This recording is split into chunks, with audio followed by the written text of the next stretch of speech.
The extradition proceedings against Shepherd Bushiri and his wife will continue in Malawi.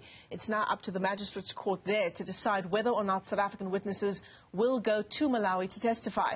The couple fled South Africa in November of 2020 while they were out on bail. They're facing charges of fraud and money laundering. Our reporter Tshegohaco Moagi has the story.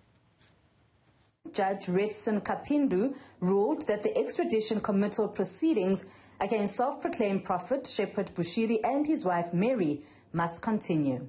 The fact that South Africa is a designated country under the Extradition Act emphasizes the confidence that Malawian institutions are to have in South African courts in this regard. The court, therefore, so orders, and the subordinate court, having conduct of the extradition proceedings herein, is so directed.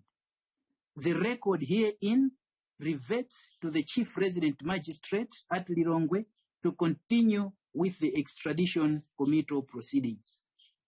This, however, does not completely deal with the issue of witnesses and whether they should appear in Malawi or not.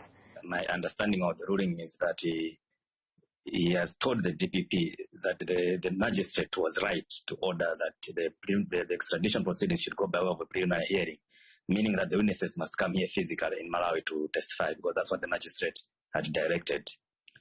That is the default position. But I think what the judge has done is to also go ahead to offer options to say should the state satisfy the requirements before the magistrate.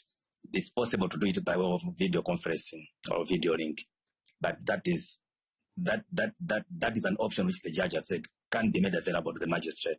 Not that that's what is going to happen, but it's an option, and we'll wait to see what the DPP decides to take it up. The judge, however, did say that the magistrate should not be rigid in his decisions and should explore other ways for witnesses to testify if needs be.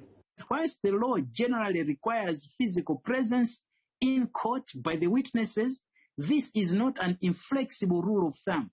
The court has discretion to allow remote or virtual online court proceedings where witnesses may testify virtually where this is necessary and practical.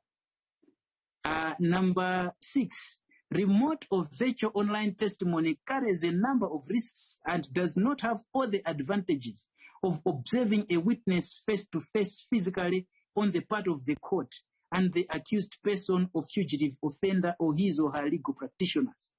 Courts must therefore only allow virtual testimony where there are satisfactory grounds for doing so, and the decision lies in the discretion of the court.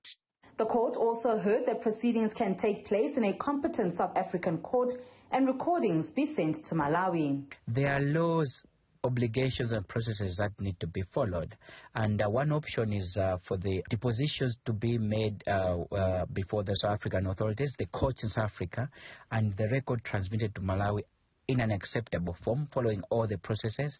That record forms part and parcel of the extradition proceedings here.